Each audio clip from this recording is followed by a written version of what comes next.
Hello guys! Nakikita nyo to? Aloe vera. Kinuha ko to doon sa tanim ko. Magbabad tayo sa buhok. Bago ako maligo, ganyan lang.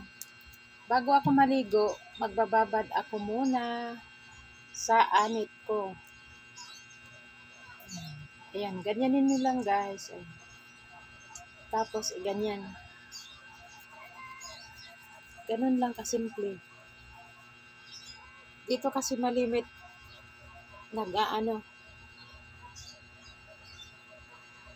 dito kasi malimit na papanot yung tao.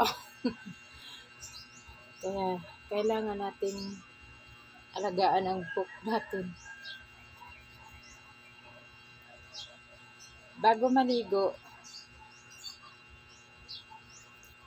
ganyan-ganyan mo lang guys, oh. Ganyan-ganyan nyo lang. Pag lumabas na yung katas, ganyan. Kaya ang ginagawa ko guys, dito ko na inaano. Di pa kasi ako naliligo, mamaya pa kasi kakatapos ko lang maglaba. Kaya habang nagpapahinga, ito muna ang gagawin ko guys.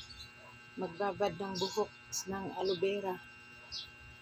Mabisa to guys. Kasi may kaibigan ako na napanot dahil nga nagkasakit siya sa nagkaroon siya ng sakit na tipos. Tipos siya tatawag doon. Yung lagnat na mataas tapos naglalagas ang buhok. Edi na siya na kalbo. Ang natira sa buhok niya, ganyan na lang kaliit. Pag inipitan mo, buhok niya, ganyan na lang kaliit. Ngayon, after 1 year kaming bago magkita, after 1 year, nakita ko siya ang kapal na ng buhok. Sabi ko, ayoko lang banggitin pangalan kasi bakit friend? Makapal na yung buhok mo. Anong ginamit mo? Anong nilagay mong gamot at parang makapal na yung buhok mo? Sabi niya, aloe vera lang daw. Nagtiyaga daw siyang bumili sa Quiapo. Kaya doon ko napagtanto na totoo talaga na nakakakapal ng buhok tong aloe vera na to. Kasi yung kaibigan ko nga, na yung napanot,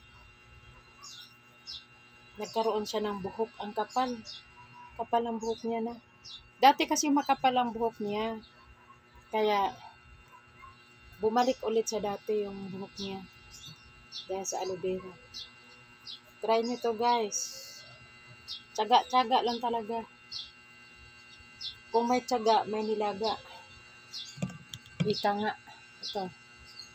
Ganun lang. Sayang naman. Simitin nyo guys ha. Huwag nyo siyang tantanan hanggat may katas pa. Huwag nyo siyang tantanan kasi sayang. Ang mahal na aloe vera kung bibilhin. Mabuti na lang matyaga din ako magtanim para hindi ako maubusan.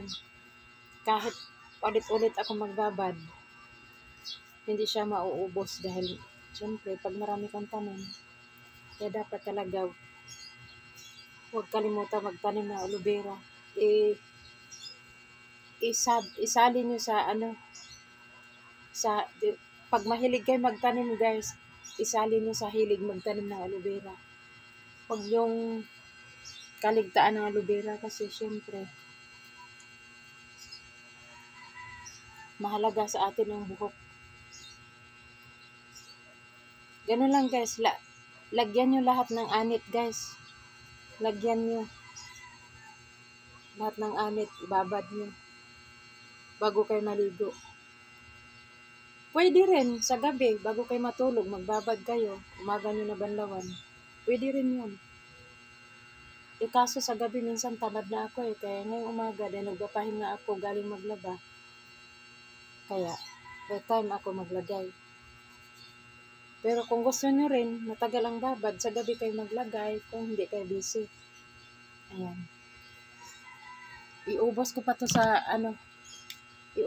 to lahat sa sa anit. Bye guys! Sana may natutunan kayo sa video ko na to.